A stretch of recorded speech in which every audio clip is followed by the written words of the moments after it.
ठाण्यातील वाहतूक कोंडी कशी दूर होईल याला प्राधान्य देण्यात येत असून कोस्टल रोड तसेच उन्नत मार्गाचं काम प्रगतीपथावरती आहे।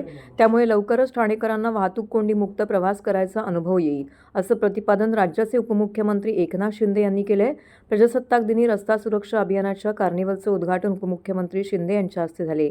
त्यावेळी ते बोलत होते। ठाणे शहर वाहतूक शाखेच्या वतीने रस्ता सुरक्षा अभियान 2026 राबवण्यात येत आहे। या अभियानाच्या अनुषंगाने साकेत येथील पोलीस क्रीडा संकुल मैदानामध्ये प्रजासत्ताक दिनापासून 28 जानेवारीपर्यंत सुरू असलेल्या वाहतूक नियमांविषयी जनजागृतीपर विविध कार्यक्रमांच्या कार्निवलचं उद्घाटन उपमुख्यमंत्री एकनाथ शिंदे यांच्या हस्ते पार पडले। यावेळी वाहतूक पोलीस अधिकाऱ्यांसह आमदार संजय केळकर, रवींद्र फाटक, जिल्हाधिकारी डॉ. श्रीकृष्ण पांचाळ, पोलीस आयुक्त आशुतोष डुमरे, ठाणे महापालिका आयुक्त सौरभ राव, जिल्हा परिषद मुख्य कार्यकारी अधिकारी रणजित यादव यांसह अनेक मान्यवर उपस्थित होते। या कार्निवलमध्ये विद्यार्थ्यांनी रेखाटलेल्या वाहतुकीच्या चित्ररूपी दिनदर्शिकेचं लोकार्पण करून उपमुख्यमंत्री शिंदे यांनी विद्यार्थ्यांचे सत्कार केले।